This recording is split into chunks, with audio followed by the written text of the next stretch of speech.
अच्छा, first iteration को हम लोग स्टार्ट करेंगे। तो हमारे पास ये जो फर्स्ट आइट्रेशन आई थी, ये कैसे आई हुई है कि हम लोग जो है इनिशियल टेबल की तरफ जाएंगे। तो इनिशियल टेबल में हमारे पास जो है ये हमारे पास की कॉलम है और ये हमारे पास की रो है, और ये हमारे पास जो है की एलिमेंट है। तो x1 हमारे पास जो है एंटरिंग वेरिएबल है और ये हमारे पास लीविंग रो है। तो हमारे पास जो है यहाँ पे फर्स्ट आइट्रेशन में जो है यहाँ पे x1 हम लिख लेंगे और इसकी वैल्यू जो है x1 की वैल्यू 1 है, तो यहाँ पे हम लोग लिख लेंगे 1। इसका कोफिशिएंट जो है वो 1 है, तो इसलिए हम 1 लिख लेंगे। ये 1 जो है, फिर हम क्या करेंगे कि ये जो हमारे पास की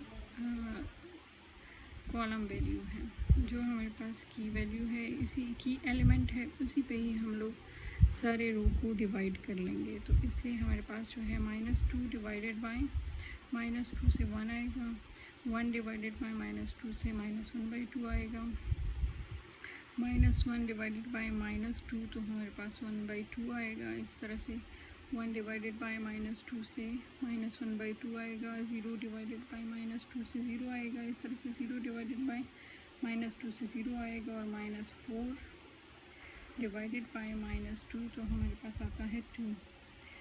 फिर हम लोग जो है S2 को फाइंड करेंगे। तो S2 को फाइंड करने के लिए हमारे पास जो है फॉर्मूला है, वो है न्यू वैल्यू फाइंड करने के लिए। तो हम लोग एक और काम ये करेंगे कि ये हमारे पास रो 1 है, ये रो 2 है, ये रो 3 है, तो इसको हम लोग रो 4 का नाम दे दें।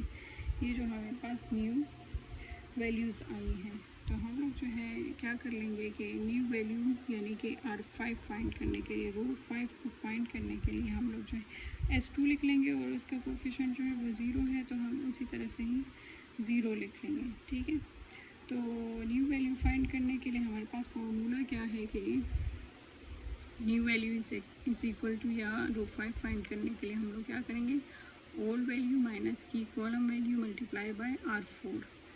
ओल्ड वैल्यू जो है हमारे पास यहाँ पे क्या है, S2 की 1 है, और फिर हमारे पास की कॉलम वैल्यू जो है, की कॉलम वैल्यू भी 1 है, तो हम क्या कर लेंगे 1 - 1 और मल्टीप्लाई बाय R4, जो हमारे पास ये है R4 की फर्स्ट वैल्यू 1 है, तो हम 1 मल्टीप्लाई कर लेंगे। तो 1 - 1 इंटू 1, तो 1 - 1 से 0 आ जाएगा। दूसरा हमारे पास एलिमेंट है, सेकंड हमारे पास क्या है 1 है, तो 1 माइनस की कॉलम वैल्यू जो है वो हमारे पास 1 है, तो 1 - 1 इंटू क्या आएगा, न्यू वैल्यू जो R4 की जो वैल्यू है वो क्या है -1/2। तो ये -1/2 हमने लिख ली है, तो इससे इनको प्लस माइनस करने से हमारे पास आता है 3/2। इसी तरह से सेकंड थर्ड वैल्यू जो है वो 2 है, तो 2 -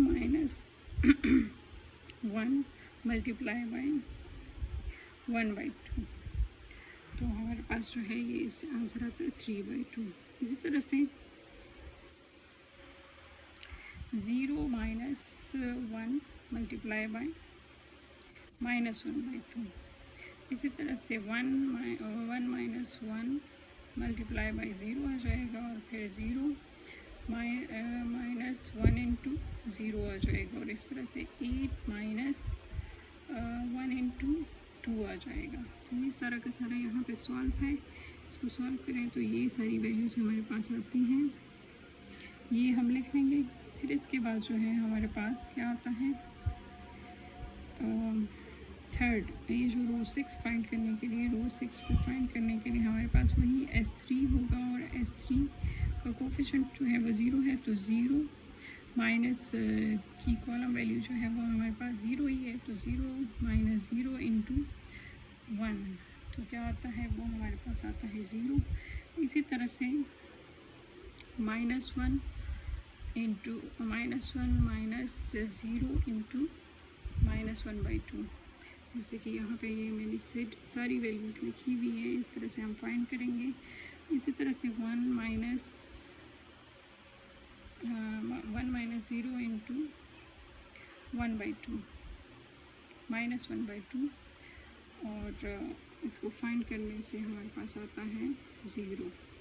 1 आता है या जो भी है। इस तरह से ये सारी वैल्यूज जो है हमने फाइंड की हुई है और मैंने सारी की सारी लिखवाई भी हैं। इस तरह से 0 इंटू 0 माइनस 0 इंटू 0 आ जाएगा, तो वो भी हमारे पास 0 हो जाएगा। 1 माइनस 0 इंटू 0 आ जाएगा, तो वो भी हमारे पास जो है 1 के इक्वल आ जाएगा। और इस तरह से 2 माइनस 2 माइनस 0 इंटू 6, तो उससे आता है हमारे पास 0 minus 2 minus 0 into 2 is equal to -2। तो ये हमारे पास इस तरीके से आ जाता है। और फिर हम लोगों ने जो है z फाइंड करना है। S3 हमारे पास इस तरीके से आ जाता है। फिर z हम फाइंड करेंगे तो उस तरह से 1 into 1 plus 0 into 0 plus 0 into 0, तो वो हमारे पास जो है 1 इंटू 1 तो 1 आ जाएगा और प्लस बाकी सारे 0 हो जाएंगे। इस तरह से 1 इंटू -1/2 से आता है -1/2 और प्लस 0 इंटू 0 जो है ये सारे 0 हो जाएंगे, तो इसलिए -1/2। मतलब कि हमारे पास ये जो फर्स्ट वैल्यू है वो सारी की सारी मल्टीप्लाई जो हम करेंगे तो वो 1 के साथ है, तो इसलिए ये फर्स्ट वैल्यूज़ ही सारी आएंगी और बाकी के 0 है, 0 के साथ जो भी मल्टीप्लाई करेंगे वो 0 ही आएगा। तो इसलिए हमारे पास जो है ये 1 -1/2 1/2 -1/2 0 0 और इस तरह से आ जाएगा। फिर हम CJ माइनस ZJ करेंगे, तो CJ की वैल्यू 1 - 1 तो 0, 2 - 1/2 तो 5/2 आ जाएगा, 3 - 1/2 तो 5/2 और इस तरह से हमारे पास आएगा 0 माइनस 1/2 तो 1/2 आ जाएगा और 0 - 0 से 0 और 0 - 0 से 0 आ जाएगा। तो हमारे पास जो है अगर हम लोग देखें तो CJ माइनस ZJ जो है वो सारी पॉजिटिव आ गई है, लेकिन सोल्यूशन में ऑप्टिमलिटी कंडीशन हमारे पास जो है वो क्या है कि एक नेगेटिव वैल्यू हमारे पास फिर से है, तो एक ही नेगेटिव वैल्यू है तो ये हमारे पास की कॉलम हो जाएगा और ये हमारे पास जो है